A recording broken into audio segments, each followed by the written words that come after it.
Thank you very much, Mr. Chairman. Thank you for hospitality and leadership. Yesterday we held another round of consultations with my Azerbaijani counterpart and the OSCE Minsk Group co-chairs, the 5th in a row, only for this year. In this respect, I will outline the position of Armenia on the key aspects of the peaceful settlement of the conflict. First, there is no alternative to the peaceful settlement of the conflict within the OSCE Minsk Group co-chairmanship, a format which is internationally mandated and supported. Second, the inalienable right of the people of Nagorno-Karabakh to self-determination represents a fundamental principle and foundation for the peaceful resolution.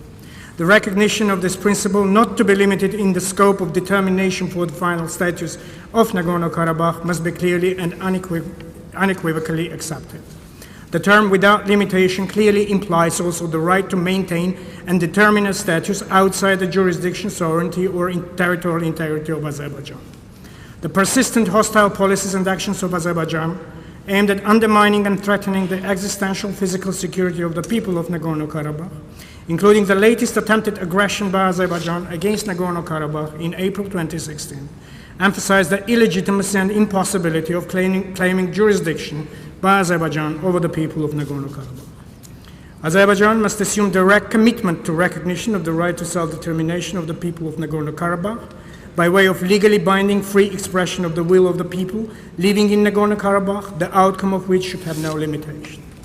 Third, the security of the people of Nagorno-Karabakh will not be compromised. Under no circumstances, the people of Nagorno-Karabakh should be left without secure lines of defense. There will be no condition assuming a risk to existential physical security of the people of Nagorno-Karabakh, as it was the case in 91 to 94 and in 2016. To underline this point, I refer to the situation in the territories of Nagorno-Karabakh, presently occupied by Azerbaijan, in which Armenians were ethnically cleansed and territories were completely resettled by Azerbaijanis. This reality has recently been presented by the leadership of Azerbaijan as a good example of a settlement of the Nagorno-Karabakh conflict. Fourth, the peaceful settlement should be inclusive by directly engaging all the parties to the conflict. Therefore, Nagorno-Karabakh, through its elected representatives, should be a direct party to the negotiating process.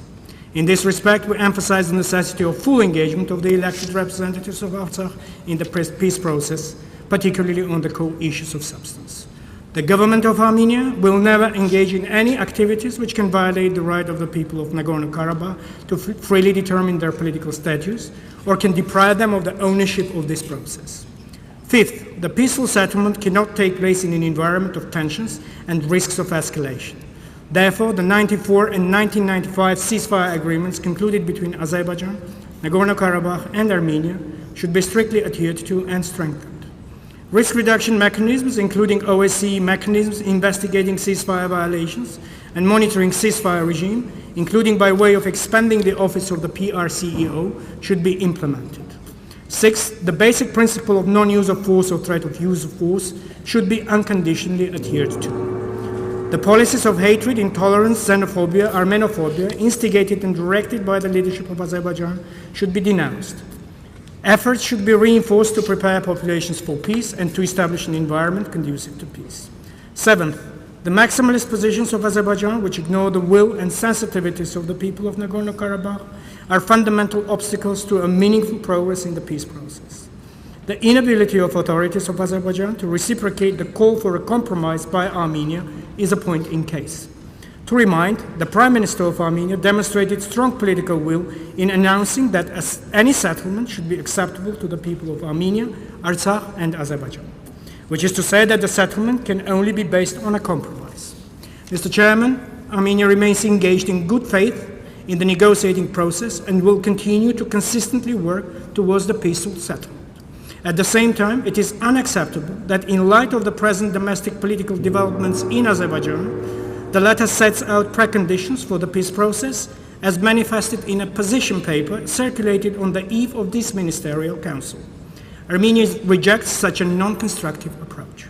Finally, in the past month, we have demonstrated a modest and yet important example of confidence building between all the parties to the conflict. The exchange of journalists from Armenia, Nagorno-Karabakh, and Azerbaijan is a promising example of building trust and inclusive dialogue between the parties at the public level. We're ready to further build on this example. Also, the relatively low level of violence along the line of contact and the international border, as well as the use of direct communication line, should be sustained and enhanced. However, we remain seriously concerned that despite these measures, there have been losses and injuries which could have been avoided. Delivering on the commitments is a key in building trust towards the prospects for the final settlement of the conflict. In conclusion, I'd like to welcome Albania as incoming chair and wish them every success. Thank you.